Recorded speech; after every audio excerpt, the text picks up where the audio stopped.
Hello, everybody. My name is Kim Rutherford, and I am the creator of the 8 Wise Method. And I'm sharing with you today the 8 Wise Masterclass, taking you through the entire 8 Wise Method to help you learn to understand how you can take better care of your mental health and well-being in a very simple, structured way. I created the 8 Wise Method to help me with my own mental health and well-being, and I now share it as a psychotherapist to help my clients in many, many different ways. It is a structured approach. It is giving you very specific step-by-step guidance on what you can do. It is neurotypical and neurodivergent friendly.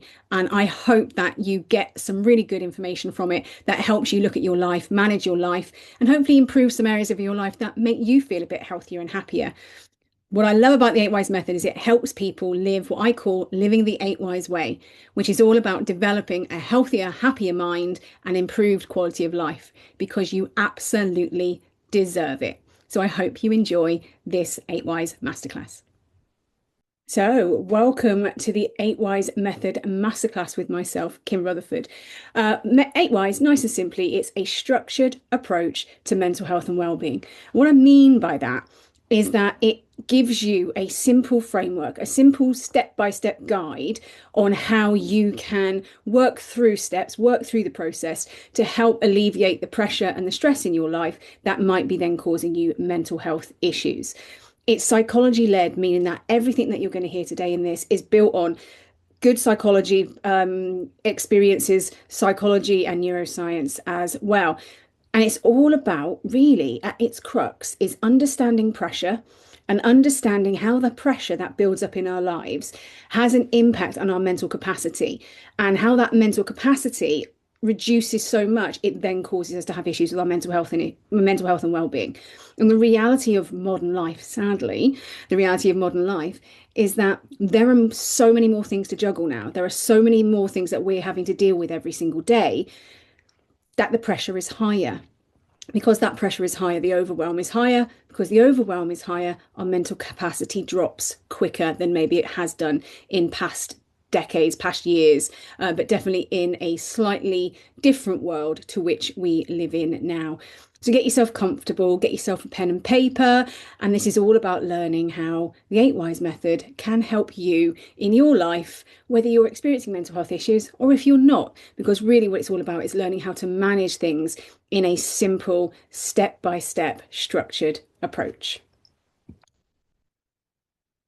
So, my name is Kim Rutherford. I created the 8 Wise Method, and I created the 8 Wise Method over a decade ago. I created it because for me, I needed something that was going to help me manage what I was going through at the time, which was a mental health crisis.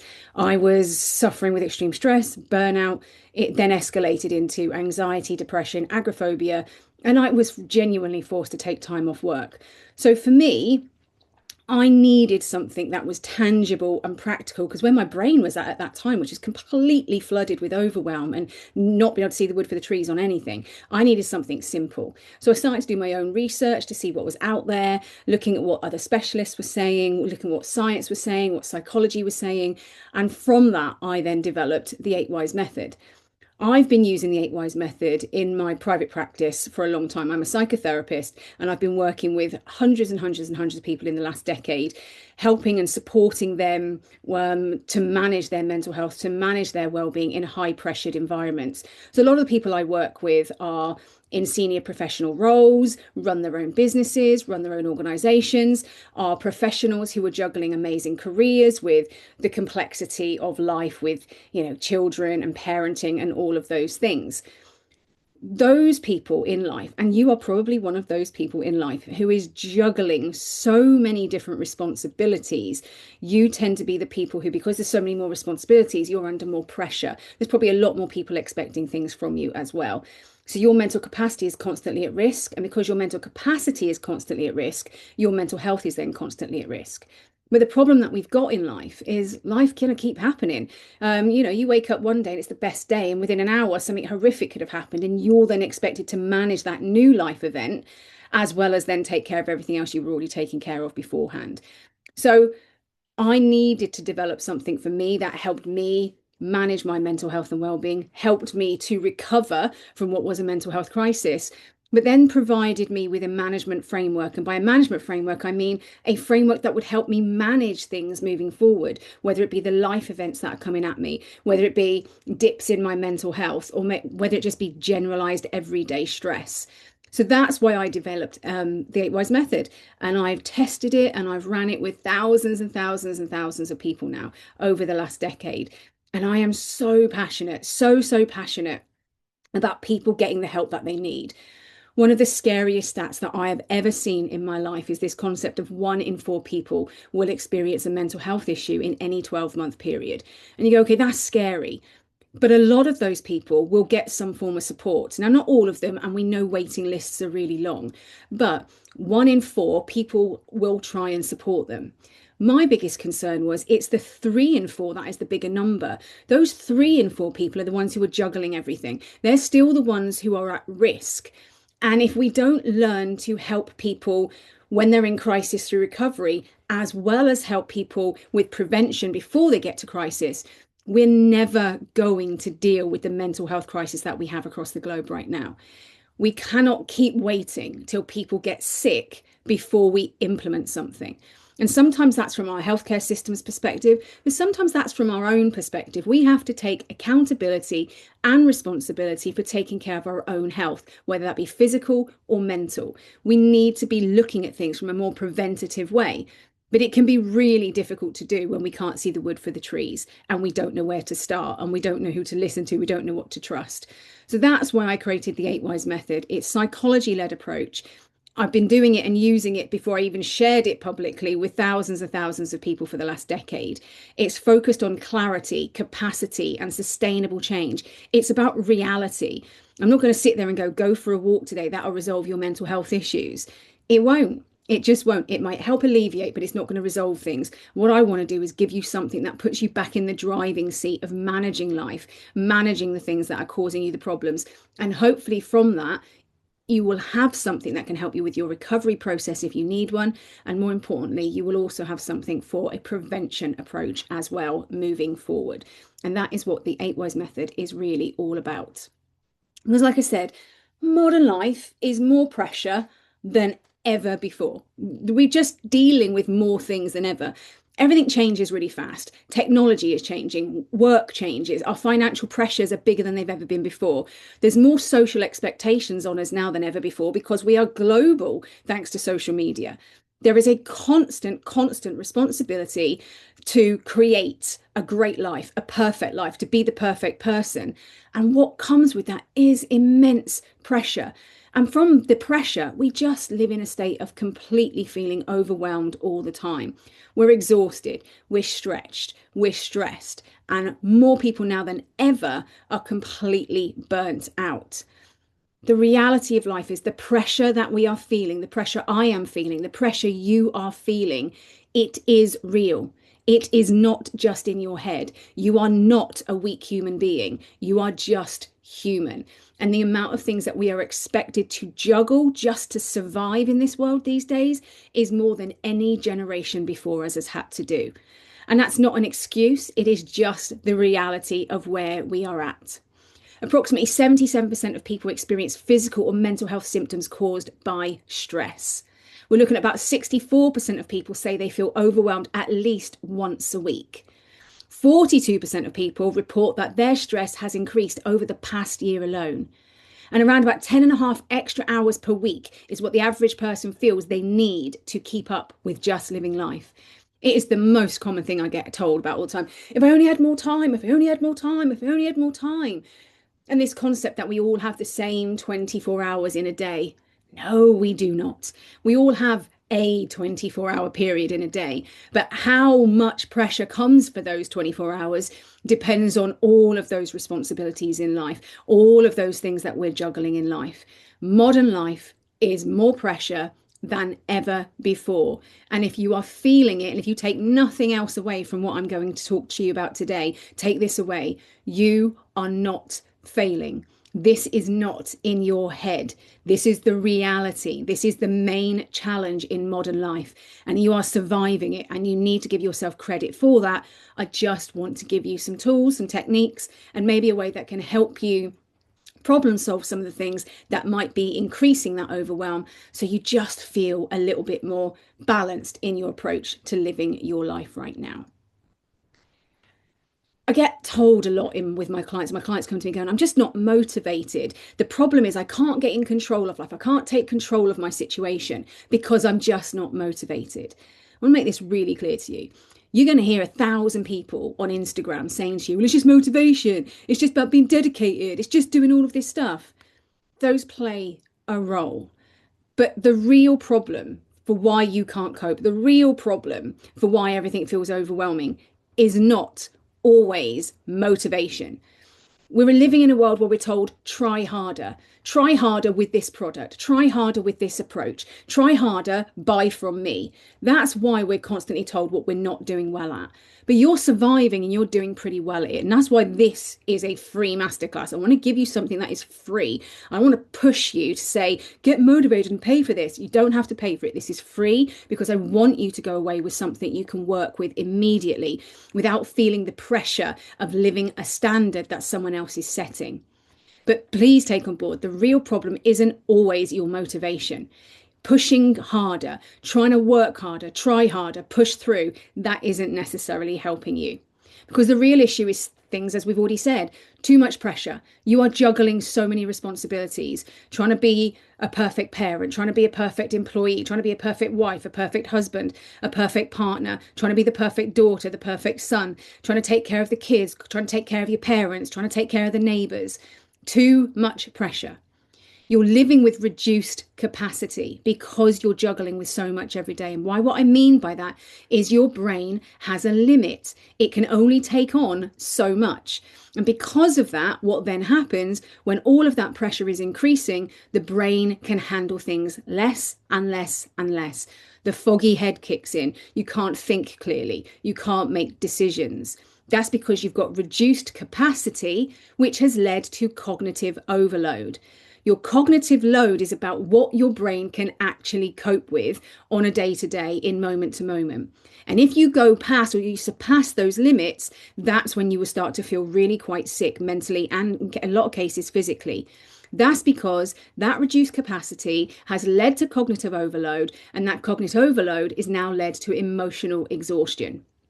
When we're at that stage, we're just not functioning. And when we're not functioning, life just feels unmanageable. And it's always the little things that get us, isn't it? It's never the big thing. You go, I can handle the big thing. It's the little thing. Like, I can't find the remote control today. I have to remember another password for the computer. Or one of the kids' socks has got stuck in with the whites and now everything's where we're wearing something pink. It's those little things that end up making us feel the worst way we can possibly feel. So when pressure exceeds our capacity, our functioning changes, our functioning stops. This isn't a mindset problem. This is a genuine biological, psychological capacity problem. So what we need to do is learn how to reduce the overwhelm, reduce the pressure, gain more capacity, have more cognitive load available to us, and that emotional exhaustion won't be there, and we will feel like we can manage life more appropriately. So to start with that, for me, we always have to start at the beginning. And the beginning is really about understanding pressure and understanding why life starts feeling difficult to manage in the first place. So many people who work in my industry with the mental health side of things, they focus on the end outcome. Mental health is the end outcome. You don't start with a mental health issue. You develop a mental health issue. And so we tend to give care to people who are suffering with their mental health, and rightfully so. But we should be doing a two-prong approach. We should be looking at what is at the end. What are you dealing with now? Where are you at? And how do we give you the tips, the tools, and the coping mechanisms to reduce the mental health issue? But on the other side of it, we need to understand the starting block. Why are we starting in the middle or the end when we should start at the beginning? And the beginning is understand for yourself, because it's a very personalized approach. We need to understand the pressure, why life starts to feel difficult to manage for each of us. And it is different for each of us. And it starts with this. Nobody in this world is lucky enough to have pressure coming from one place. Have you ever heard that? Oh, I'm just going through a really difficult time at the moment because I've got to decorate the house. Nobody is experiencing one thing at a time. And so pressure is not isolated. It doesn't come from one event. Don't get me wrong, one event can push the pressure higher than a lot of others. But the reality for you and for me is that pressure is cumulative. It's built from lots of different things. We're not just carrying one stressor at a time, we're carrying multiple responsibilities, multiple pressures, multiple emotional demands, and often without any time to stop, rest, reboot, and recover. It's never one big thing. It's everything happening all at once, all of the time. So what then happens is pressure is building when multiple areas demand lots of things all at once. That could be your financial issue. It could be work and career, deadlines, expectations, those kind of things. There could be relationship issues, conflicts, disconnection, even starting a new relationship.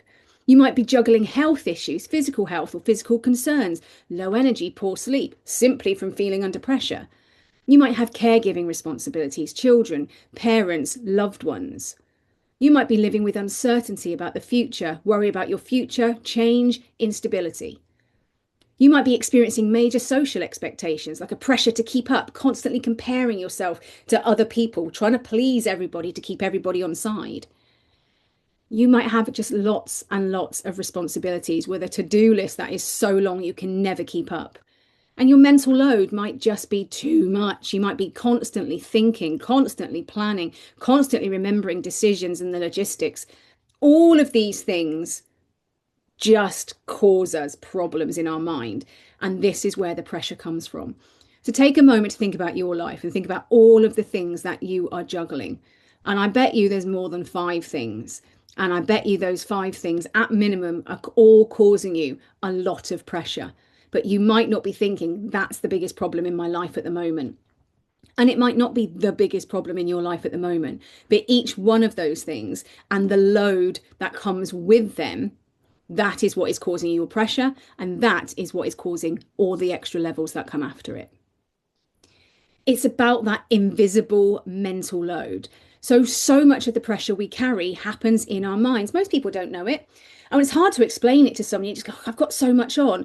And then you go, oh, somebody asks you, what can I help you with? It's like, nothing. You can't help me with anything because so much of it is the constant thinking, always thinking ahead, replaying things, worrying about things, trying to constantly problem solve. It's the emotional carrying. It's the holding the emotions of yourself and others and worrying about others and fears for yourself and others. It's the planning and organizing, the managing schedules, the appointments, the tasks, the responsibilities, my personal pet hate, passwords for technology. It's the remembering and the anticipating, keeping track of everything and anticipating what's coming next, what's coming next. How do we stay a step ahead of everything so we don't get caught out? It's the problem solving, finding constant solutions to the constant hurdles that life throws at you, making decisions, fixing things, constantly trying to find what's not working so you can constantly fix it. And all of that is leading to that responsibility fatigue, the exhaustion that comes from constantly being switched on. We're burning out, and we're burning out because of the mental load. And it's hard to explain the mental load to somebody else because most people are looking at things of, well, tell me what the tangible thing is. Tell me what the practical thing is. Let me help you. They can't help with the mental load. We're stuck with that, and we need to learn how to manage that ourselves. But we need to understand where it's coming from. We need to understand why it's coming from everywhere else. So the exhaustion is not always physical. You're not always going to feel physically tired. You might be one of those people who actually you can be sat on the sofa completely relaxed physically and feel perfectly great. You can go to the gym, you can do all that stuff, but their head is absolutely exhausted. You're not functioning, you can't think clearly, you can't think straight, you lose words. All of that kind of stuff can come from the cognitive overload of constantly carrying the burden of the invisible mental load that becomes harder to explain to people. It all comes from you always being switched on. You're always on, you're never off, and it's mentally exhausting. Simple things, home and chores. Oh my God, it's really difficult. I find it really difficult sometimes. I've got to wash the dishes. I'm like, oh, I can't be bothered to think about getting up and walking to another room to wash the dishes because I don't have the mental capacity to do that programming that needs to happen. finances and bills, family needs. I work with so many wonderful, wonderful clients who they do the best they can do all day long and they're absolutely broken by the end of their day. And you say, what can you do for yourself? They go, nothing. When the kids are in bed, what do you do? Nothing, because I can barely function as a human being. Family needs, and that could be looking after kids, that could be looking after parents. It's just exhausting.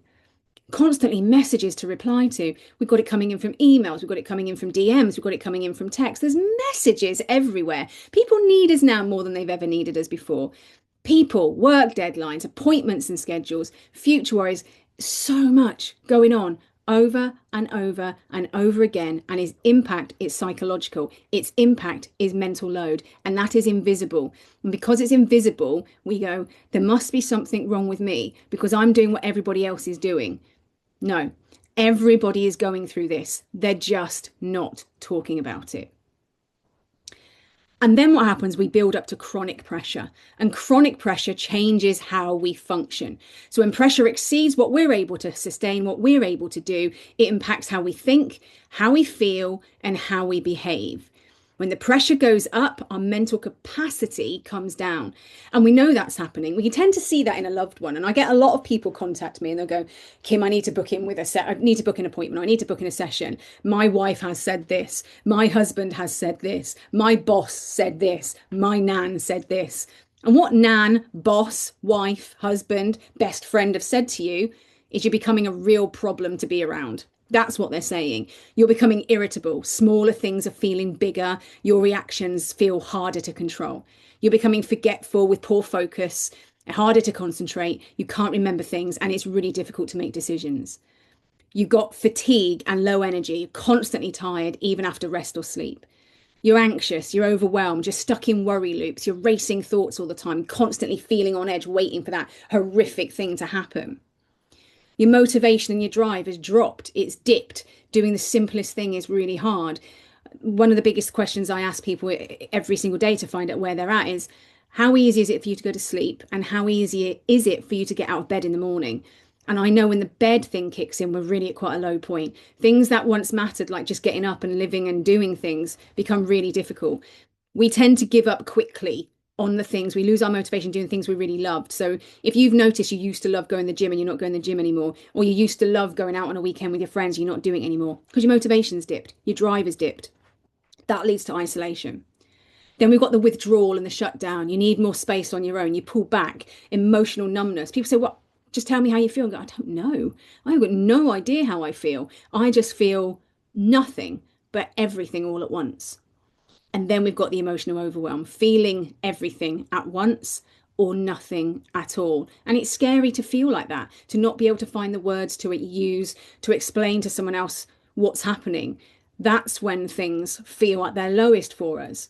So if you're going through this, you're not imagining this. You're not imagining this. You're not weak. You're not failing in life. You are just simply experiencing high levels of pressure, which then has reduced your capacity, and it then links to having an impact on how you're thinking, how you're feeling, and then how you're behaving. And if other people are mentioning it to you, it's because now it's become such a regular pattern of behavior for you, it's now impacting other things in your life. So you're not imagining it. Pressure changes you. And it's not, again, you're not a weak person. It changes all humans. This concept that everybody else is better than you, or somebody else might be better at coping with things than you are. Some people might be coping better because they might not have as much responsibility as you right now. They might not be feeling as much pressure in life as you are right now. So your response is a normal response to an abnormal amount of pressure. So again, take this moment to really check in with yourself and hear this message. You are not the problem. Juggling as many things as you're trying to juggle is the problem, because it's creating the pressure that is creating the overload, and that is what everybody else is experiencing from you. And then what happens? We go, well, this isn't right. Something needs to happen. I need to adapt. And so what we tend to do is adapt to unhealthy pressure. So over time, you start to learn and live in survival mode, and you call that's my normal. I'm good under pressure. I'm good in stress. No, No, it's just become your norm. You've accepted it. You've accepted that your brain doesn't function as well as it used to. Your body isn't responding as well as it used to. And you're telling yourself that this is your normal. It isn't normal. Just because it's common doesn't mean it's sustainable. Just because you're experiencing it too often doesn't mean it's who you are. So the way that we adapt or unhealthily adapt to pressure, overthinking, just trying to get in control, trying to grab onto that thought that's going to give me the control. Exhaustion, we're feeling tired no matter how much we rest, or we don't rest, because instead what we do is we fight through, we go further, we fight through.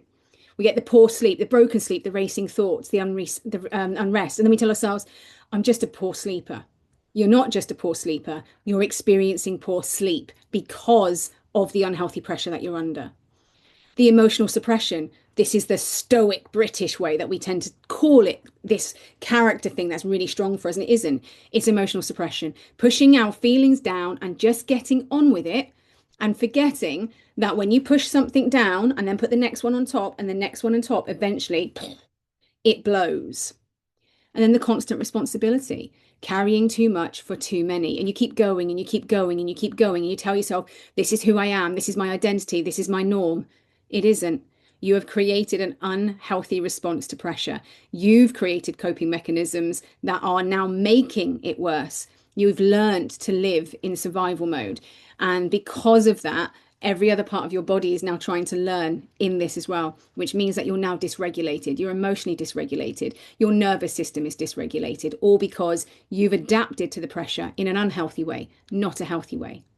So you've got the new normal now. At first, it's a lot. Pressure feels heavy and overwhelming, but then you cope, you push through, you adapt, you manage. Then you adjust and your nervous system lowers the alarm. So your nervous system has lowered the alarm to survive. So it's now coping with a lot more than it ever did before, or it feels like you are, but deep down you're breaking.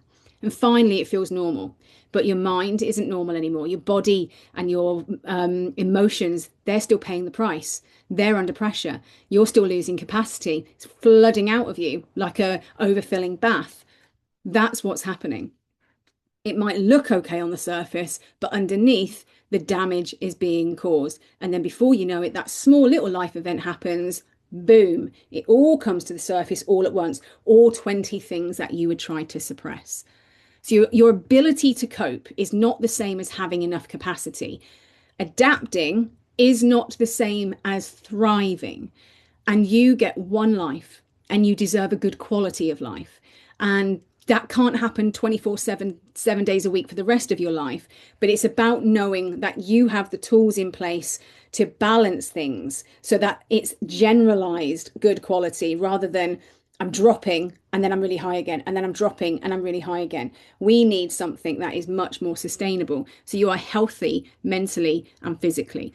I call it living the 8 Whys way for a healthy, happier mind and an improved quality of life. Because don't we all deserve that at the very least of being a human surviving this world right now?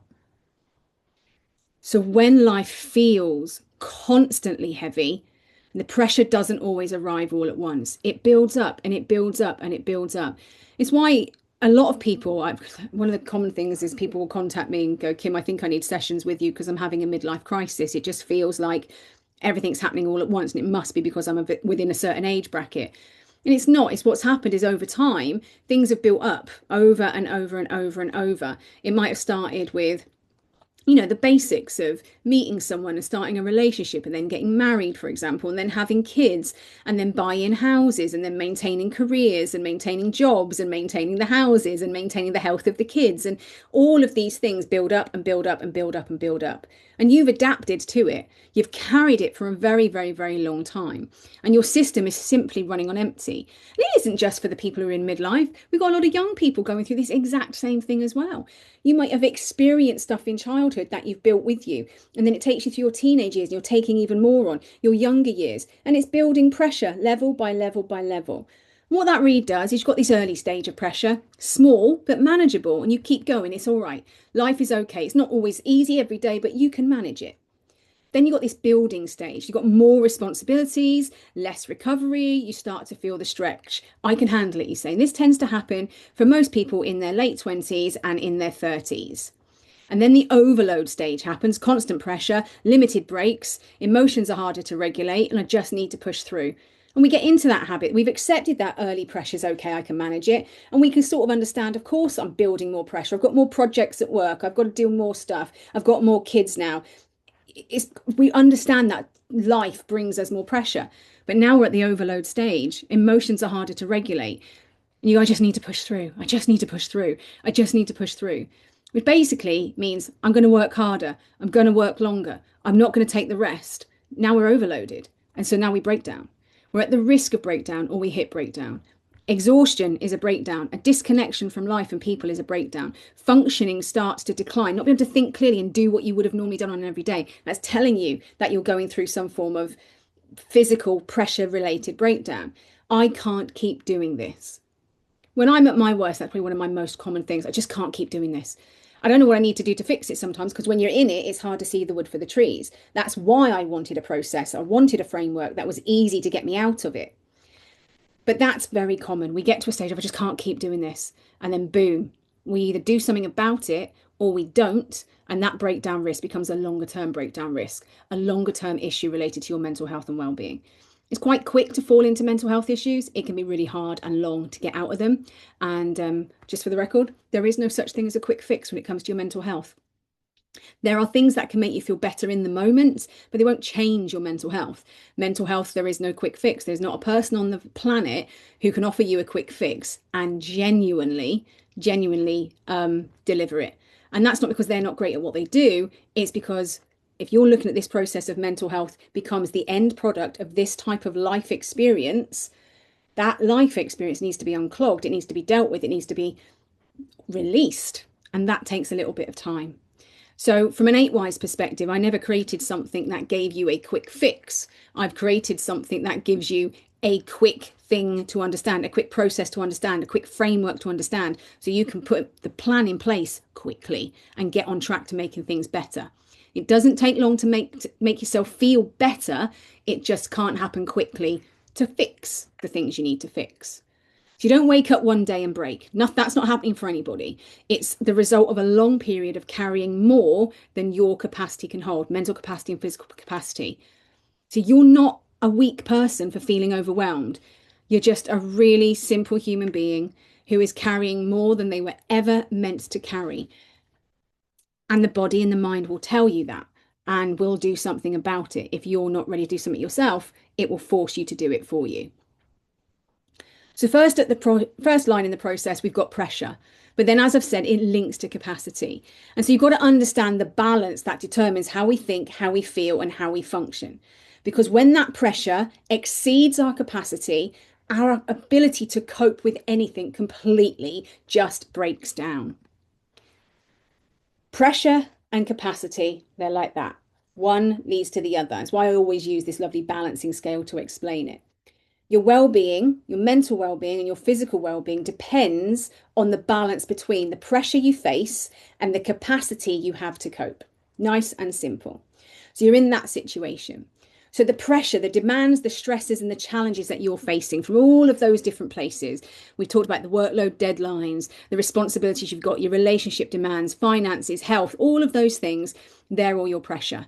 Now, if you are in a situation where that is heavier than your capacity, you've got the capacity in the end and you become overwhelmed. This part of the balancing act is just not working for you. So pressure and capacity, when you're completely inundated with pressure, you're going to become overwhelmed. You're going to feel stressed. You're going to feel anxious. You're going to feel exhausted. And you're going to feel like you're unable to cope with things. Your capacity is your ability to think, your ability to feel, and your ability to function effectively and get through life the best way you possibly can. This requires you to have great mental clarity, emotional resilience, physical energy, cognitive flexibility, rest and recovery, support and connections and meeting and meaning and purpose in your life, plus so much more. If your capacity is low, the pressure is just going to knock you out of sync and vice versa. Somewhere in the middle, your well-being is found in this stage of balance. So you want your pressure and capacity to be managed so you can cope and adapt to things well. But when your capacity is up, you're going to feel more in control. You're going to feel resilient and you're going to be able to thrive. You hear the words, just have more resilience, just have more resilience all the time. What does that even mean? Realistically, to have better resilience, you need to have better capacity, which means you need to be able to function effectively with how you think, how you feel, and then that has the knock-on effect to how you are going to behave. So the goal isn't to eliminate pressure because that's not realistic. Because wouldn't that be great? That's the magic pill we all really want. And we take the pill and we go, oh, there's no pressure in my life anymore. I'm going to float through the world like a butterfly. Not realistic, not going to happen. So the goal isn't to eliminate pressure. The goal is to build capacity so you can handle what life brings at you. So when we think about this, when the pressure is higher than your capacity for too long, your internal systems start to break down. Sustainable well-being has to start with balance. In order to do that, you need to understand those two starting blocks. Where are my pressures in life coming from at the moment? And do I have all of the coping mechanisms and all of the tools in place to make sure my capacity is where it needs to be? If you've got that, you've got the starting block to managing your mental health and your well-being and all of those stress-inducing life events more effectively and more efficiently. So it's important to understand, is your capacity where it needs to be right now? Is your capacity reducing? And there's some basic signs that you can use right now. So have a think about this for yourself. Stop the video now if you need to, just to make notes about this and journal around these things. But capacity is reducing if you notice mental fog. So you've got trouble concentrating, forgetfulness, or feeling mentally scattered in general. If you're showing signs of low energy, so you feel tired, no matter how much you rest, your motivation is completely disappearing because of your energy levels. You're emotionally reactive, so you feel more irritable, you're overwhelmed, you're anxious, or you're tearful. That's your emotional reactivity. You might have decision fatigue. So it's simple choices feel hard. You avoid making decisions. You second guess everything and you find that more problems are coming into your life because of it. You've got the physical signs, the headaches, the muscle tension, the tight chest, the stomach issues, or the poor sleep. Just feeling rubbish in your own skin every single day. You're going to notice reduced performance, or other people are going to let you know about it. So you might take longer doing tasks. The quality of the work you do drops. You might be making a lot more mistakes. It's common to socially withdraw. So you pull back from others. You feel disconnected. You're unable to engage. You just don't have the time and the effort and the energy to interact with people. So you pull away. And then recovery takes longer. It takes more time than it used to bounce back from the stress, from the setbacks, and do all of those things. It used to be really quick. You'd have your bad day and the next day you were great again. Now it's a bad week and it takes 3 weeks to get over it. These aren't signs of weaknesses. They're not signs of anything. They're signals. And they're signals telling you that your system needs your support. You need to stop. You need to regain some focus, and you need to make sure that you're implementing what needs to be implemented to take better care of yourself, because life is coming at you all the time. No one is coming to save you. You are the person responsible for managing it all. And I wish you weren't. I wish none of us were. I wish there was going to be all of these people that come in and look after us and come in and take care of us and save us. But most of us are not going to experience that. We are our own savior. And the only way to save ourselves is to understand what is happening right at the beginning, why it's happening, and the impact it's having. And the earlier you recognize these signs, the sooner you can protect and rebuild your capacity, which then makes your mental health and well-being stronger and less at risk of going in the wrong direction and staying there for too long. So reduced capacity is not laziness. And when you're running on low capacity, your brain and body are doing their best to keep going. And this is a message to my wonderful, wonderful neurodivergent people listening and watching this. Your capacity is reduced a lot more often than a neurotypical's is. And that's not because you're worse than them, or they're better than you, or they're worse than you, or any of this kind of rubbish thinking. It's simply because the way that your brain processes, you're processing faster in some cases, or more things, which means that your capacity can run out a lot quicker. So it's often a thing that I do. I work with a lot of neurodivergents. I'm neurodivergent myself. And it's a very common factor of thinking that we're really lazy because we have those paralysis moments and we can't function. But it's because it is easier for us to reach that reduced capacity quicker than it is for some other people. So we stay in that zone a little bit more often. So it's something definitely to take on board. What's interesting about when I developed 8Ys, I did not know that I was neurodivergent at the time. And it's only since it's been developed, it's been put into the world, and I wrote my books and I do all my other stuff with regards to it. People said to me, did you write 8Ys? Did you develop 8Ys as a neurodivergent tool? I was like, no, I developed 8Ys as a tool to help everybody. But feedback has been great from everybody, but neurodivergent brains work really well with it because it's a really clear process and clear system. So if you are a neurodivergent person listening to this today, then my message to you is those things that you've told yourself about not being motivated and being lazy because you can't function as fast as other people in some things, it's nothing to do with that. You're not lazy. You are just hitting low capacity maybe a little bit more often. You're not weak, you're not failing, your system is overloaded. That is exactly the same as if you are a neurotypical person. You are not weak, you are not failing, your system is overloaded. It's just the way that your brains function differently takes you to these overloaded states, maybe a bit quicker if you're a neurodivergent versus a neurotypical person. But 8Ys is friendly for everybody. You don't have to fit into any camp or any label. It is a simple, structured process that anybody could use. So what you need isn't more pressure, you need more capacity. So low capacity affects your functioning. It can improve. So capacity can be replenished. Like anything else that you run out of in the home, you replenish it, but it needs to be replenished with the right types of support. So small changes will lead to big shifts, which is why there can never be a quick fix when it comes to your mental health, your well-being, and your pressure points and your capacity. It's the small things that will make the biggest difference. There's no one big thing that's going to fix you. That's not how the human brain works. And people selling you that are selling you a falsehood. They're selling you something that can help. They can't sell you something that fixes everything. So from low capacity and reduced capacity, you can recover. You can recover with understanding, with support and right strategies. It's not only possible, it is fully expected. Okay, you genuinely can recover. And you don't have to do it alone. Support is going to make it easier. Support groups, friends and family, therapists, me, whoever it might be, whatever it might be, support makes the journey a lot easier and the change more sustainable. So never be scared to reach out and get the extra help and get the support if you need it. But with regards to managing anything, you need to start with understanding. Understanding has to be the first step. I explain it to my clients. When you've got all the data, it's easier to make the decisions. When you understand the data, it's easier to make decisions and follow through with them. You are your own data. How you think and how you feel is telling you something. The life you're living and the pressures you're feeling is telling you something. How your brain is responding to that and your mental capacity is telling you something. And I'm telling you, you can work it out. You can work through it and you can recover and get onto the other side of it. So for you, building capacity is the next step after you've identified where all your pressure areas are coming from. Because if we don't do that, if that doesn't happen, then realistically, we're going to head into mental health deterioration.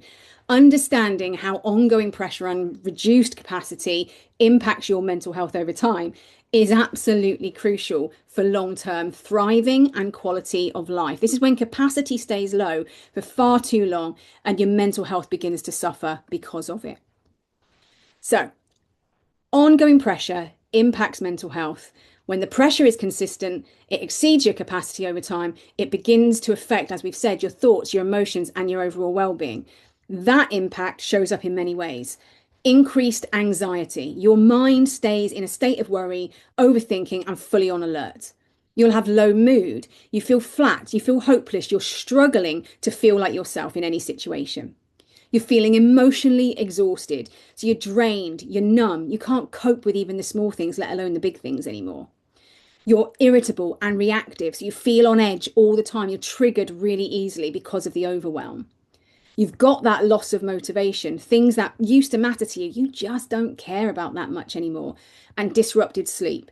You're either struggling to get to sleep, struggling to wake up, or you've got a lot of broken sleep, so you're not getting the full rest you need overnight. These changes are your body and mind's way of saying, hello, I can't keep functioning like this. I'm trying to help you. I'm trying to tell you that if we don't fix this, if we don't resolve this, if we don't take care of ourselves, I will break. And if my mind breaks and my body breaks, that means us. We are broken. And from someone who's lived through a mental health crisis and someone who works with people living through mental health crisis, I can tell you right now, it is easy to get into it and it's really difficult to get out of it. And for those of you who are experiencing that right now, genuinely, my thoughts and love are with you, because I know it's an uphill battle, but I am living, walking, talking proof that you can get through it. Since my mental health crisis, I've had wobbles, of course, because life is life and human brain is the human brain. But I have never gone to those depths ever again, because I have the tools, because I know how to read myself, understand myself, and manage things. So the reality of life is mental health will not and does not collapse overnight. It deteriorates slowly in response to too much for far too long. So if you are currently struggling with your mental health, that is the reality of your life. You've been struggling for far too long, and it's time to find a different way to live. The cumulative effect over time is that mental health deterioration, as we said, doesn't happen all at once, but it is the result of the pressure and the capacity. So what starts really small grows silently, which is why for some people it feels like it's come from nowhere. But for those living with it, we know it's been building up and building up. We've just been ignoring it. My own personal journey, I knew it was building up, and I know I was ignoring it for a very, very long time. So the early signs, they're small. They appear like tiredness, irritability, all the things we've talked about. And as that pressure builds, there's little time for the recovery and the rest, because the time capacity's gone as well. So that capacity is draining, your functioning's declining, and your mental health suffers.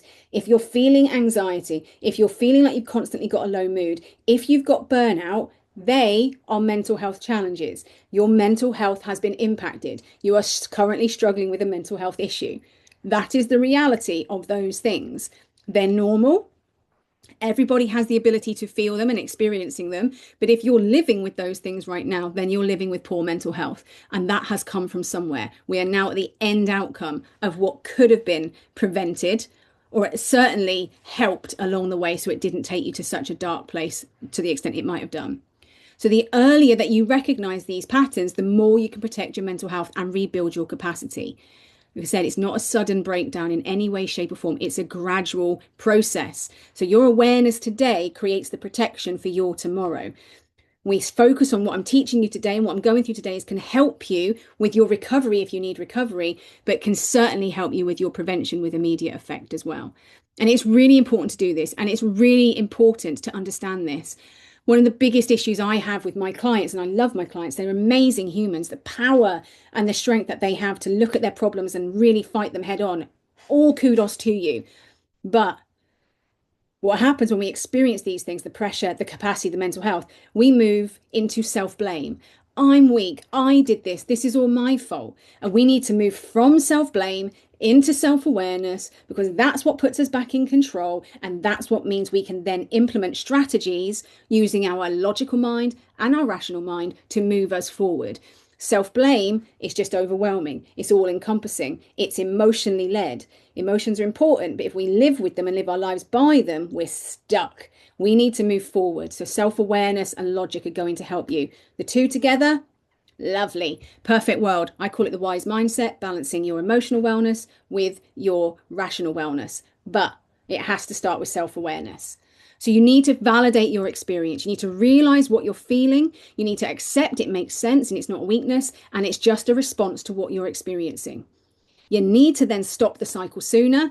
You can recognize the signs earlier and take action before things get worse. Break the cycle sooner. You then protect your well-being, so you make different choices that support your capacity instead of overstretching them. And then you recreate the space to recover. So your recovery becomes possible when you understand what you actually need. There is no such thing as a one-size-fits-all approach. Not going to happen. There is also no one guru on this planet who can give you what you need to fix it. You are a complete wonderful individual. And what has created your pressure, what has created your reduced capacity, what has impacted your mental health is all yours. So whatever is going to be implemented has to be personalized to you. So if you tried lots of things, going, why isn't it working? It worked for Mary, it worked for Bob. It's because it didn't work for you, not because you're the failure, it's because it wasn't what you needed. And we want to make sure you get what you need. So you don't have to wait until you break down to start making changes that are going to protect your mental health. Awareness is the first step. Understanding is the turning point. And from here, you can start building a better way forward. As I say, live in the 8 Whys way. Healthier, happier mind, improved quality of life. So here it is, the 8 Whys method. So make sure you are comfortable. Have your pen, have your paper, take a picture of the screen, do whatever you're going to do. But what I want you to do with this is start using it to help you understand where you might need support with yourself. And I don't mean just me providing support or other people providing support, where you can support yourself. Many of you watching this may have already done the 8 Whys self-assessment, and the 8 Whys self-assessment is completely free. What it lets you do is answer a set of questions on each of the things I'm going to take you through, and it gives you a score for each of them and an overarching score as well. What you can do with that gives you your data, that gives you your knowledge. That's your starting point to then going, okay, well, now I have this, I've got a better understanding of where I need help, where I need support, and it can push you forward. So for many of you, my suggestion would be, if you have done your assessment, please go and get your results, and you can look at your results whilst you're doing this. If you have not yet done the assessment, I'll put all the details below so you can access it. As I said, it's completely free and takes about 10 minutes maybe, and then you've got your results with you. Or if you're like a bit like me, I like to understand everything first and then go off and do things. Make sure that you do the assessment at the end. But there's no point in doing this learning if you don't then gather the data that's personalized to you. Take the theory, make it tangible and practical for you. So what I want to do now is just take you through the 8 Whys method, which is a structured way to understand life more clearly. Clarity creates stability. Understanding comes before meaningful change. So any of you who've always been going, I can't do this because I'm trying to implement all of these things and nothing's working, it's because you need to do the early bit first. This, my lovelies, is the early bit. So the method works on the premise that you've got these different areas of your life, like we've discussed, and pressure and capacity is building up. So it's this concept that in addition to all of these pressures, you've got how those pressures are impacting what I like to call your wellness, kind of your wellness spectrum. Your wellness spectrum has these 8 core areas to them. So different things are creating different levels of problems on your wellness spectrum. So the 8 Whys process is, first of all, you recognize, you identify where pressure is building in your life. We've discussed that. You then map and understand which dimensions that I'm going to go through with you now are the most affected by that pressure. And then you stabilize, you reduce the overwhelm and restore mental and emotional capacity by focusing on the specific dimensions that are causing you the most problem. You then strengthen by building healthy systems and habits and resilience in the areas you need them. And then you integrate, you create sustainable balance and long-term life management skills on the areas that you need. That's basically where we're at. We've gone through pressure. We understand its impact on capacity. We understand the capacity on mental health. And now we need to understand the other why, which is the 8 core dimensions of wellness. For me, I built this model on 4 core categories, and then it takes it down to tier 2. So tier 1 is 4 core categories. You have basically a foundation dimension that is built on your emotional wellness and your physical wellness. These are the things that impact your mental state and your physical state. When you have managed to understand, manage, and stabilize your foundation, you're then able to move into your internal world. This is the stuff that goes on in your head, who you are, why you are. It's the spiritual wellness and the intellectual wellness. And they create that deeper understanding of yourself, the inner world that no one else gets to see. When we've got those 2 foundations in place, which are basically your internal foundations, your emotional wellness, your physical wellness, your spiritual wellness, your intellectual wellness, then you're ready to start looking at what's going on outside of that internal world. So then what we've got is the nice external world, your environmental wellness, the places you spend time in, and then you've got your social wellness, the people you spend time with. And then after that, you've got your lifestyle dimension. This is all about what you're doing to live the life you want to live. That's about the money and do you have financial wellness, but also the work you do, the career you have, and the job you do. And that's your occupational wellness. So what we know in life, and what I've definitely learned in life, we've got all of this pressure, but the pressure is coming at us from lots of different directions. And I can guarantee you, no matter what pressure you are feeling, it is linked to one, if not more, of these 8 dimensions. And the more that these dimensions get battered, the lower your capacity to manage them is. That's where the overwhelm comes from. That's why your mental health deteriorates. So from an 8-wise perspective, if you go, I've got a blank canvas and I've got to fix everything, how are we going to do that? No idea where to start, don't know how to do it. Whereas if you start to look at everything I do in life is broken into these 8 core areas, all I have to do in one at a time is understand which of these 8 areas is causing me the most pressure at the moment, and I implement something for that one. What you've done is create a very simple, manageable process. So the 8 wise promise is very simple. By understanding and managing the pressure across the 8 dimensions, you will build your capacity, you will strengthen your well-being, and you will create a more fulfilling life. Like I said, at my worst, I had high levels of chronic stress, severe burnout. Burnout went to anxiety, health anxiety, and a car crash. That led to severe depression. And at my very, very worst, I was agoraphobic with suicidal ideation. I've gone from that, and in 10 years, I've changed that completely around. My mental health is now well balanced. I now support lots of other people to balance theirs. And we're in a slightly better position. For those people who are part of the community, living the 8 wise way gives you the structure you need to manage things. And sometimes when we can't see the wood for the trees, we just need a map.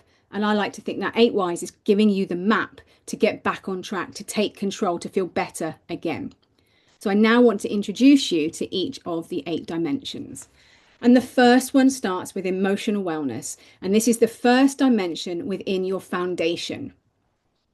Your emotions are signals. They are not weaknesses. They are just sending you messages. And so you need to learn to read the message. Don't ignore them.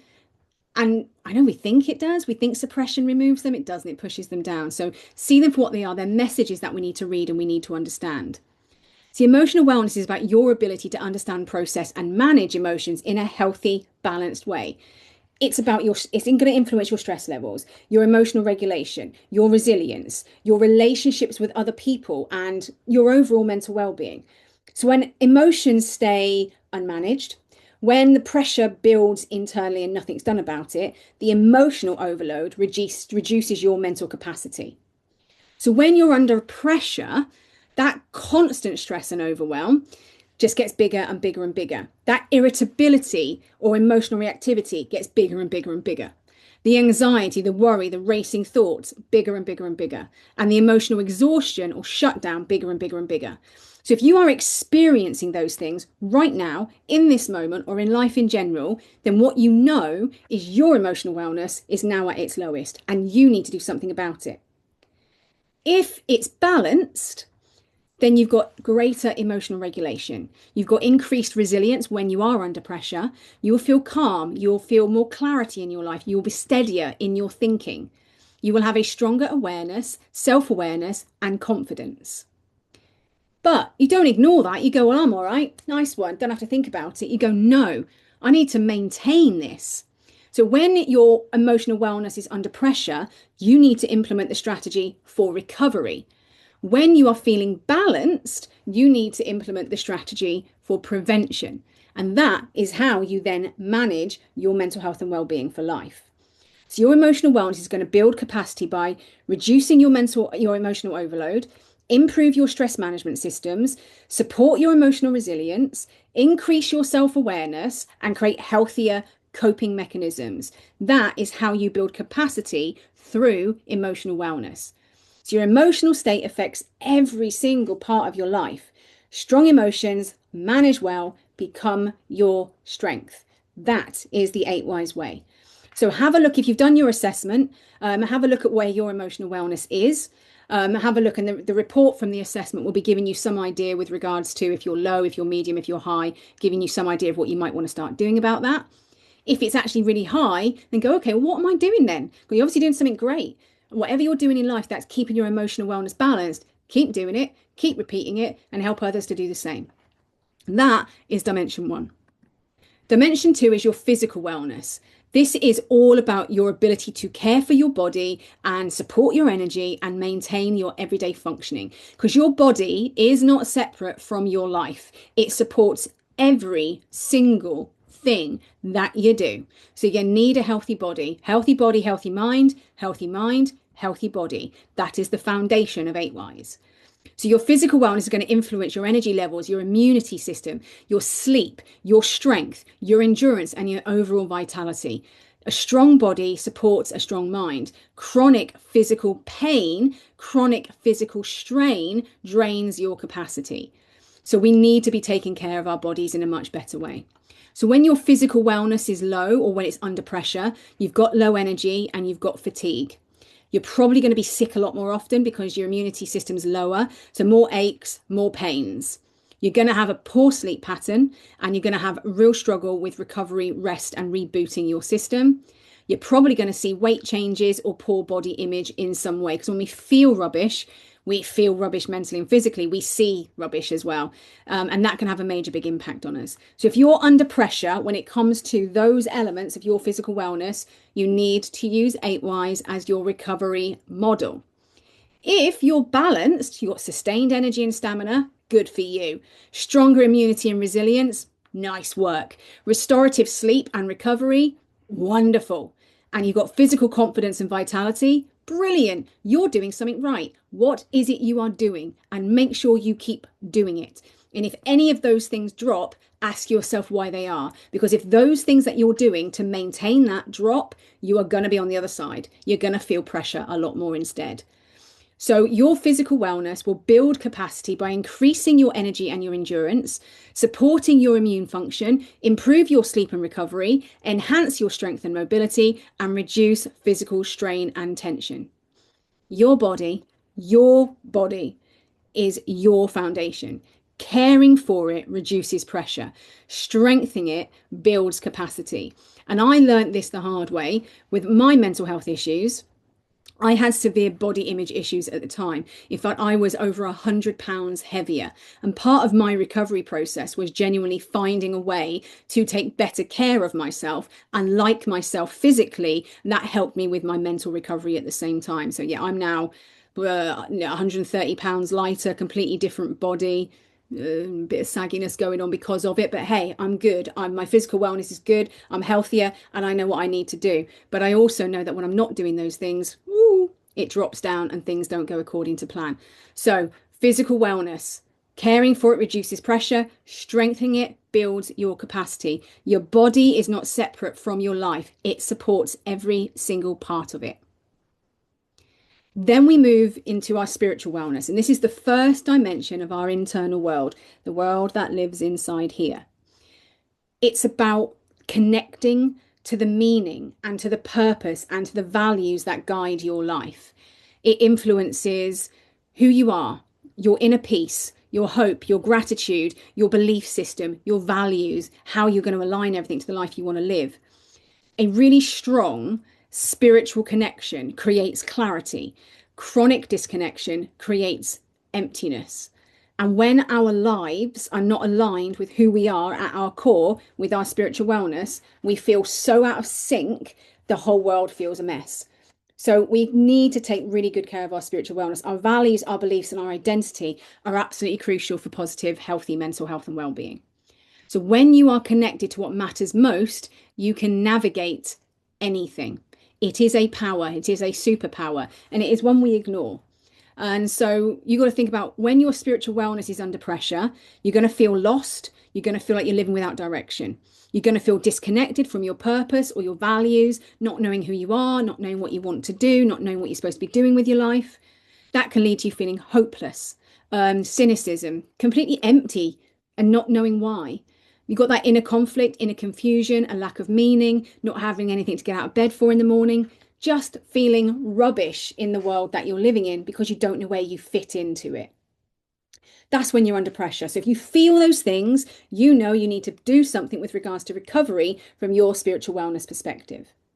When it's balanced, you're going to have a clear sense of purpose and direction, inner peace, faith maybe, and trust things in life. You're going to have constant life alignment with your values, your beliefs, with who you are. You're going to feel hopeful, you're going to have gratitude, and you're going to have optimism. So if you've got those things going on, again, you're doing great, dead proud of you. You don't want to let them slip. So you need to look at, how do I use spiritual wellness as a prevention place? So your spiritual wellness is going to help you build your capacity by very simply providing meaning in challenging times, strengthening your resilience and your perspective, supporting your emotional healing, encouraging gratitude and compassion, and creating inner stability and fulfillment. It was whilst I was going through and using 8 Whys for my own recovery, I realized that my career wasn't taking me in an area that gave me purpose and gave me meaning. That's when I decided to completely retrain as a psychotherapist. It's when I started to look at things such as neurodivergence and how that impacts the brain. It's when I started to really heavily start looking into pressure and capacity. This helped me create the life that aligns with who I am. And even to this day, on my darkest days, it's usually because something I've done, some decision I've made recently doesn't align with everything that I now know about myself. And I have to give myself a little wobble, a little shake, and readjust. It's important to live a life that is authentic to you. I don't mean that in a wishy-washy way. I don't mean that in a woo-woo way. There's nothing wrong with woo-woo, but I don't mean that in that way. I mean it as, if you don't live a life that is true to what you believe in this world, what you value in this world, and how you identify in this world, then that life is always going to feel like somebody else's life. You won't feel connected to it, and that will bring you great emptiness and loss. So when you're connected to what matters most, you build inner strength, and that pressure cannot break. So when you're not connected to what matters most, you navigate everything badly. When you are connected to what matters most, you can navigate anything. Your spiritual wellness can really be a superpower. Then the other final dimension for the internal way that you're living is your intellectual wellness. And this is about your ability to think clearly, to learn continuously, and to also expand your perspective. It influences how you solve problems, make decisions, and adapt to change. So an engaged mind creates better choices. Mental overload and stagnation drain your capacity. Your brain is built for evolution. Your brain is built for developing neural pathways. Your brain is built for constant learning and adapting and changing, which is why when you're stuck in a comfort zone, it can actually make things worse for you. It can be why when you're bored, it can make mental health issues a problem. We learned this in COVID. A lot of mental health issues during COVID spiraled from boredom. Boredom leads to low fatigue. Low fatigue leads to low mood. Low mood can lead to depression. And that's what a lot of people are experiencing simply because of intellectual wellness. So when your intellectual wellness is under pressure, your overthinking happens on such a fast pace and you get a lot of mental clutter. That I can't see the wood for the trees bit. You have poor focus and you become easily distracted. When under pressure, you could become indecisive, you can have difficulty solving your problems, and you can have a lot of mental fatigue and information overload. And my wonderful neurodivergents are listening to me go, but that's how I live my life. I hear you, I'm with you on that. But that's because your intellectual wellness is experiencing more pressure than a neurotypical brain might do. Neurotypicals will still experience that level of pressure. They might not experience it as regularly. So if you are experiencing that on a regular level, you're experiencing that pressure on a regular level, then definitely you need to be looking at it as a recovery process. And for my gorgeous, wonderful neurodivergents out there, it's just about implementing some strategies sooner rather than later that help you manage this bit, because this might be the dominant one for you out of all 8 of these dimensions. Now, if you're balanced, you've got clear thinking, you've got great judgment, your curiosity is all over the place. It's fantastic, continuously learning and you're loving it. You've got better problem solving skills. You're more creative, which makes problem solving a lot easier. You're open-minded and you're adaptable to change. When you've got all of those things going on, it's quite strange in life. When you've got all of that going on, better things just seem to happen to you. It's because you're more open to hearing them, seeing them, understanding them, and accepting them. So your intellectual wellness is going to help you build capacity by improving your focus and concentration, enhancing your learning and skills development, strengthening your critical thinking, supporting your ability to make really good, strong, sound decisions, and encouraging innovation and perspective. This is what makes you you. Your intellectual wellness alongside your spiritual wellness is what makes you you. And you are fabulous. And we want to make sure that you are thriving in that fabulousness. So if you are balanced already, again, loving you, you're doing great. Please understand why. Please understand how this is having an impact on you and keep doing it. But if you know you're feeling under pressure with this one, it's time to start looking at how do I make some changes. So the key takeaway for this one is your mind is a powerful asset. It's the most powerful asset you've got. Stimulate it, challenge it, and rest it. Intellectual builds capacity. So don't allow your intellectual wellness to drop. It's really, really important. When we got these four out of the way, move on to the next four. And the first one in the next four is your environmental wellness, the first dimension linked to the external world. This is your ability to live and to work in environments that support your health, support your safety, and your well-being. So this is the homes we live in and the spaces that we access. It's going to influence your mood, your focus, your energy, your comfort, and your sense of belonging. If you're anything like me, and again, as I've identified, I am neurodivergent. I'm all ADHD. So I have learnt greatly that my environment has a huge impact on me. I need it to be certain lighting. I need certain colours. I need a certain type of space. And if I don't have that, I am sucked of energy. I'm sucked of mood and I'm sucked of dopamine. But think about your own lives, whether you're neurodivergent or not. And the likelihood is you like certain things. You might have that blanket that you've had since you were a kid because it brings you great joy and comfort. You might have your favorite mug. You might need your desk at work set up in a certain place. The environments that we spend time in have to make us feel safe and healthy. And if they don't, they have a major big impact on our mental health and well-being. So when they're under pressure, cluttered, chaotic, or disorganized spaces will make us feel the same. Excessive noise, lots of pollution and lots of distractions can really put our brain under pressure. A poor air quality, lighting or ventilation. I really struggle with the old classic magnolia walls at a certain time of day because they dull down so much. Is there's no brightness to them. It's almost like I can't see properly. Real causes me some major issues. And then it's about feeling unsafe, insecure or unsupported. This was another big trigger during obviously COVID years because when people were forced to stay at home and home wasn't their safe place for an abundance of different reasons, obviously we then start to seeing an escalation in mental health issues and mental health crisis. Don't underestimate the power of the environments you spend time in. And it's about understanding who you are and the types of environments you need to spend time in, and then accessing them. I know I need countryside, I know I need water, and I know I need a spacious place and no noise. So for me, when I'm going through respite, I will sit at home in absolute silence. I'll just listen to the birds outside in the garden because I made the decision I needed to live near the country, so I moved to the countryside. But I also know I need to spend time. Respite for me is being near water, so I needed to live somewhere near the countryside, somewhere near beaches or the coast, and have space. And that's what I found for myself. And my life started to get much better with my mental health, my well-being, how I function. As soon as I started to create those safe environmental spaces.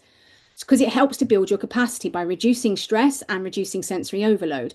It improves your mood, it improves your mental clarity. It's going to support your physical health and your immunity. It enhances your productivity and your creativity, which means you can problem solve better, and it creates stability and a sense of safety. Don't underestimate the need to feel safe in every area of your life. So it supports your strong mind and a strong body. It can fuel your capacity or it can quietly drain it. Ultimately, your environment shapes how you feel, think, and function every day. So thinking of it from the perspective of what the noise is for you and how that impacts you. Do you have the kind of green spaces or non-green spaces? You might like an urban lifestyle. Have you got the right spaces? Do you have access to natural light and fresh air? Because we're part of nature, we're animals, we need to access nature. Are you comfortable and experiencing functional spaces? Is there community and connection in those spaces? And do you feel safe and secure? That is what is crucial about your environmental wellness. Then we move on to what is quite a big one. Let's be honest. People. People are glorious. People are fabulous. People are wonderful. But many of the problems that we experience in our lives are going to come from people, sadly. And so our social wellness gets hit a lot, sadly, because our social wellness is our ability to build and nurture meaningful connections and contribute to our communities. But when it comes to building and nurturing meaningful connections, we're only 50% of that process. And to do it effectively, we have to rely heavily on the other 50% of that. And that is other people. And that is why it can become the most difficult thing in life sometimes. But your social wellness influences your sense of belonging, your support groups, your communication with people, and how you're connecting to other people as well. Strong relationships build resilience. Isolation and conflict increase pressure. So when we're talking about this, we're talking about your sense of belonging and community, support and encouragement from the people in your lives, open and respectful communication with whoever you're having to interact with, meaningful relationships, whether that be your intimate relationships, family and friends, your mates, your work groups, your work colleagues, or just people in general in the wider community. It's about, do you have trust? Do you have connection? Do you have empathy? Is there compassion there? All of these things build your social wellness. And without it, you will feel very lonely in this world. And loneliness is a major issue for mental health and wellbeing issues. So there you go. What makes it under pressure? Why and what creates pressure for social wellness? Feeling lonely, feeling isolated, having conflict, having lots of tension, having lots of arguments, poor communication, and a lack of support or connection from the people that you've welcomed and opened into your life. All of that puts a lot of pressure on your social wellness. And feeling lonely, feeling isolated can definitely make you feel like you're alone in this world and worthless in this world. And that can then lead to some really deep and dark mental health issues. So if you know that, if you feel that, if you experience that, see this is your sign, see this is your message. You need to implement some form of recovery program with regards to boosting your social wellness. On the flip side of it, you see, is when your social wellness is balanced, got strong, trusting relationships, supporting and encouraging and a sense of belonging to things. You're open, you're respectful, and so are your relationships. It's all about that. Positive connections and community.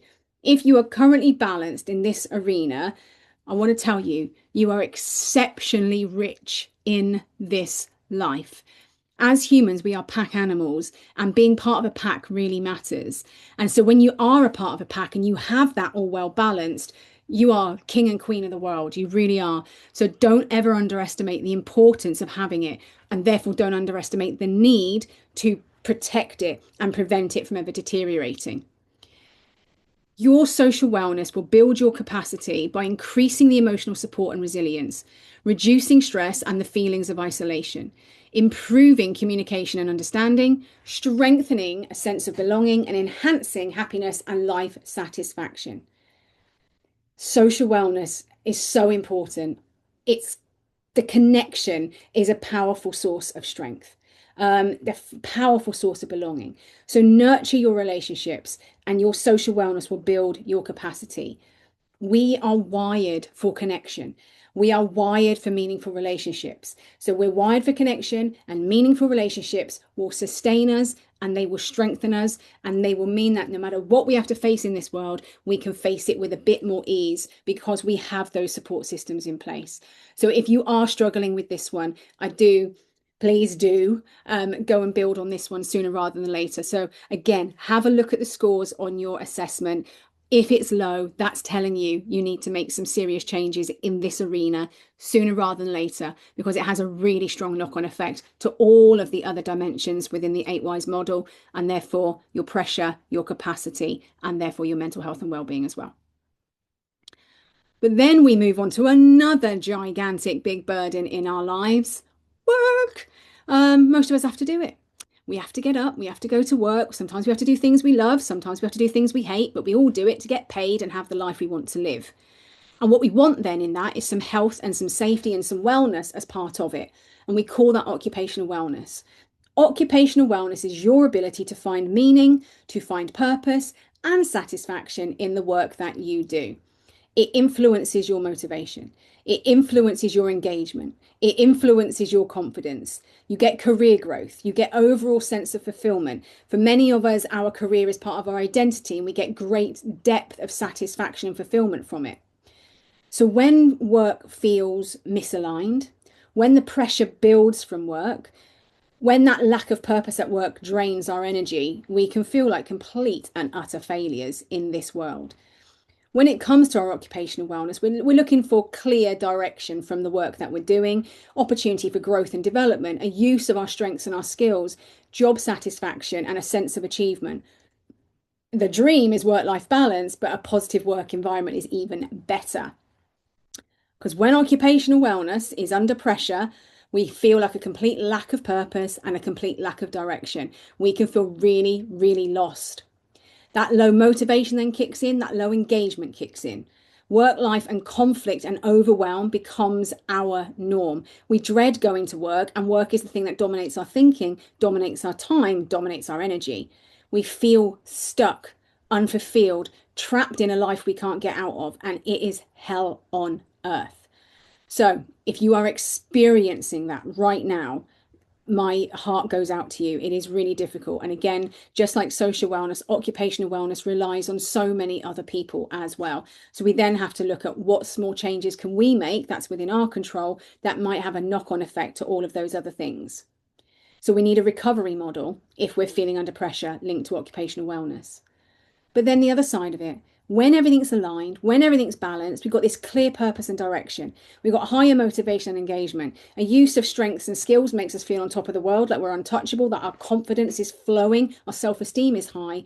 We have greater satisfaction and fulfillment in life and in our work life because of it. So if you're currently fully aligned, fantastic. What are you doing to maintain it? Because if you don't maintain it, it flips to the other side, and that is a horrible place to be. Your occupational wellness builds your capacity by creating meaningful work and purpose, improving your job satisfaction, supporting career growth and development, increasing engagement and productivity, and enhancing your confidence and your self-worth in both the workplace and your personal life and home life. It's a really important one. We are going to spend more time in our lives, sadly, for many of us, working and having to survive in the working environment. We need to make sure it's working for us, and it's good for our mental health. It's good for our well-being. And that's why it's a really important dimension with regards to the 8 Whys model. So meaningful work will fuel your energy and purpose. In alignment with your values and your strengths, it's going to build capacity and long-term fulfillment. And what that means is what I said with spiritual wellness. When you know who you are, when you know what your beliefs are, when you know what your values are, when you know what your interests are, when you know how you identify, you then need to manifest a lifestyle based on that. And occupational wellness is heavily reliant on you manifesting all of those things into the occupation and the workplace you choose. Otherwise, you will feel completely out of balance. So work is more than a task. It's how you contribute to society. It's how you grow within society. It's how you create value on a day-to-day basis. Alignment of the work you do with who you are, what you want, and what interests you brings you great energy and great fulfillment in this life. And that is a big thing needed if you're going to thrive. And then the final dimension in the 8 Whys model is the one that causes us probably the most stress in life for most of us, and that's money, financial wellness. This is all about your ability to manage your money with confidence, more informed decisions, and create security for the future. Let's be honest, financial wellness, it influences our peace of mind, it influences our choices, the big one, it influences our freedom. Financial clarity creates options, financial stress limits them. And a lot of this really comes down to our psychological and emotional connection to money. Understanding why money infects us or impacts us the way it does. Is it because we like to have nice things and money gives us the status that we crave in life? Is it that having money in the bank makes us feel safe and secure so you can manage anything that comes at you? Is it that money gives you a sense of freedom to do whatever you want when you want and not have to worry? Does money give you a sense of taking care of other people, the altruism, so you've got money to leave for your kids or your grandkids or give to charity? It has to start with understanding what money represents to you. And that's where I start with most of my clients, is understanding what money represents to you, because then you understand why it impacts you the way it does. Then what you need to do is implement the strategies for things like understanding your financial goals, smart budgeting and planning, the building security and resilience around it, understanding that freedom of choice and what number is needed for you to aim for that, managing your debt, managing your obligations, saving, investing wisely. So understanding why money impacts you then understands why you feel so stressed by money. Then you need to implement the skills that help you to manage the money to meet why you need it. That's the key to it. So when you're under pressure from money, financial stress and anxiety, it will overload you. It feels like it's everything. You might have impulsive spending and debt building up, using money to make you feel better, for example. You might avoid financial planning because you're too scared to look at it. So, not looking at your bank accounts every month, not looking at how big the debt is, being too scared to see the number. Or you might make limited choices because of the constant worry. So suddenly there's no joy left in life because you don't want to spend a penny because you're so scared of what the consequences of spending that penny might be that you almost isolate yourself from every form of existence in life. So when you're under pressure financially, it is huge. It impacts everything. It impacts absolutely everything. And I am genuinely talking from life experience on a personal level, as well as professional experience from the people that I work with. Again, I work with people, and many of my clients have been senior level business owners and business leaders where they don't have a standard salary because they're having to generate an income from themselves or surviving in this current world where economy and crisis issues with regards to our economy mean that people are losing their jobs all the time. So financial wellness I'm seeing as a huge issue, more and more and more, and the impact it has. And recovery is needed. Even when you can't change the financial situation you're in, learning how to manage its impact on you and the deeper reason for that impact is really important. When it's great, when it's balanced, you've got confidence, you've got your peace of mind. You do your smart saving, you do your investing, you've got great habits. You live within your means with ease and with peace. You've got that sense of freedom, that sense of control, and you're progressing towards your goals and your dreams without money being a hindrance. And if you are that person, you're an amazingly lucky person, but I imagine it's because you've worked hard as well to try and achieve that. And that's not to say if you haven't got it, you haven't worked hard. It's just that we might not have yet developed the strategies we need or understand ourselves and the money needs that we have in order to be able to do that.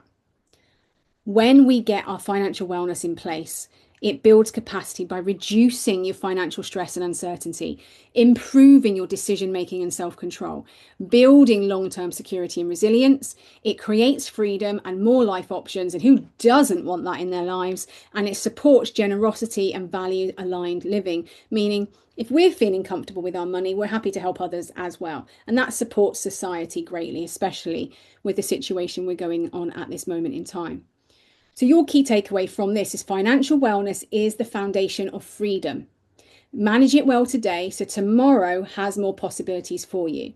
Because financial wellness isn't about having more. It's about making the most of what matters most to you. So it has to start with understanding what money represents to you, why then certain things about money stress you out, and then you understanding the type of strategy you need to implement to manage it and balance it in a better way to suit you. Another classic, there is no one way that fits everybody because we all want something different from it. And that's all right. And that's the message from 8Wise, really. The key to it is you aren't the same as Bob who lives next door and Mary who's down the road and your best friend. You are you. You've had your life experiences. Your brain functions the way it functions. You are responding to life based on that. And so you need to implement a strategy that helps you on that personal level. There is no one size fits all. From my perspective, therapy is great for a lot of people. It's not great for others. For somebody else, coaching is great for someone. It's not great for others. Personal development and doing it yourself is great for some people. It's not great for others.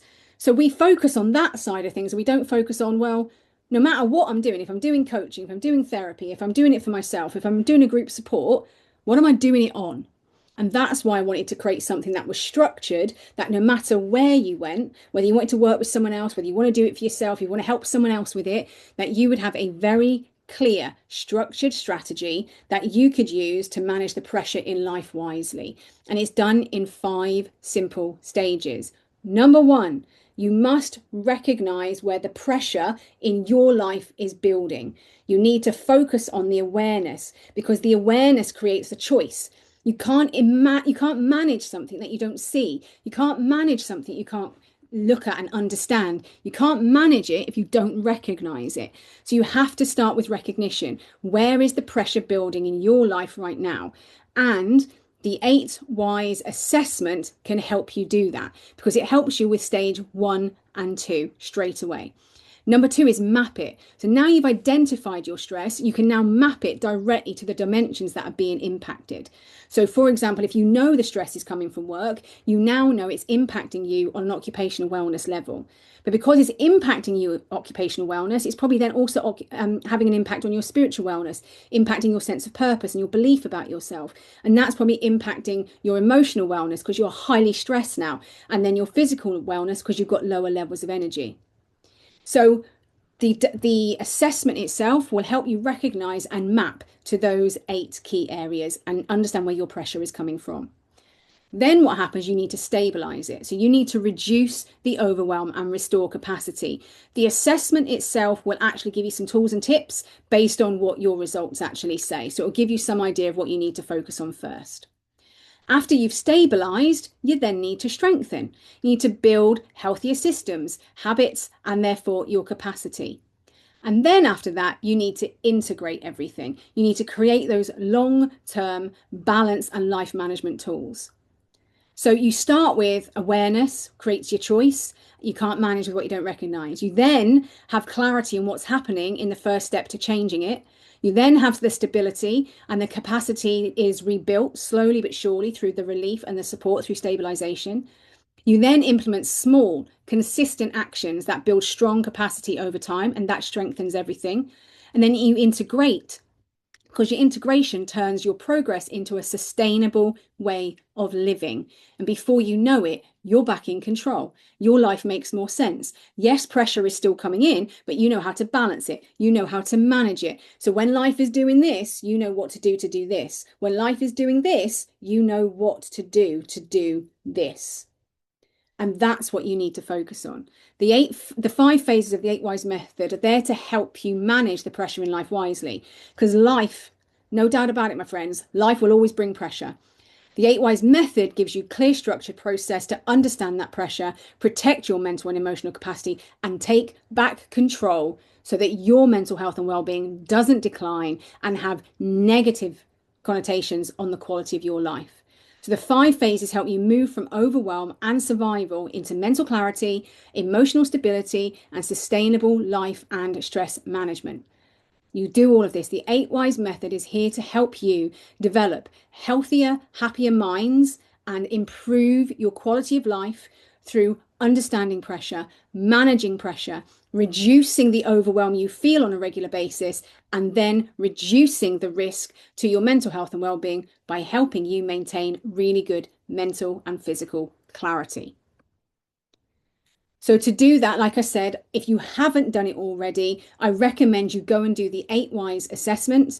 The way it works, as I said, it helps you reflect, it helps you identify the pressure in your life, it helps you understand why your capacity is the way it is, it will help you recognize your priorities, and it will therefore help you take wise action. It is 100% free. The link is below. Go click it now. You get to see exactly what's on the screen in front of you now. You get your results. You get a result linked to each of the 8 dimensions, and then you get an overall result, and then you get a final result that really tells you how everything is impacting your capacity so you know where you're at. So I do recommend, if you haven't done it already, go and do it right now, and it will help you understand what is going on with you and maintain and manage everything wisely. It will take you about 10 to 15 minutes as well.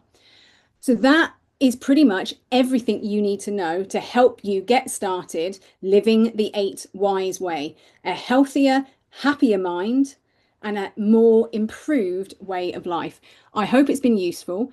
I've got lots of other bits and pieces out there, so please go and follow, go and subscribe, do whatever you need to do to gather the information. For me, it's really important to get tools and techniques to people, no matter who they are, and make it all accessible. So there is something for everybody if you feel you need to focus on this and move it forward. But having the assessment itself will help you start making some really positive and good changes in your life. So that is the end of the presentation. Thank you very much. So that's it. We've come to the end of the 8 Whys Masterclass. I hope you have found it useful. I hope you have found information in there that might have explained something about why you might be struggling, whether you're struggling now or maybe you've struggled in the past. And I'm hoping it's given you some ideas of what you need to do next to help you in your life and with your mental health and your well-being as well. As I've said to everybody, if you haven't done it yet, please do go and have a go at the assessment. It gives you more information. And if you haven't done so yet, please do follow and subscribe, because I will be giving so much more information out as regularly as I possibly can to help you live the 8 Whys way. If you've got any questions, any queries, feel free to get in touch with me or put them below. So my name is Kim Rutherford. I'm the creator of the 8 Whys method. I'm a psychotherapist, I'm an author, and most importantly, I just really, really want to make sure that every one of you is living a healthier, happier life with a healthy, happier mind, because you really deserve to thrive. And if you don't realize that for yourself yet, then I'm hoping that you take this message clearly and start to believe it, and you can have a healthier, happier life from now on. Take care, and I hope to see you at the next one. Bye for now.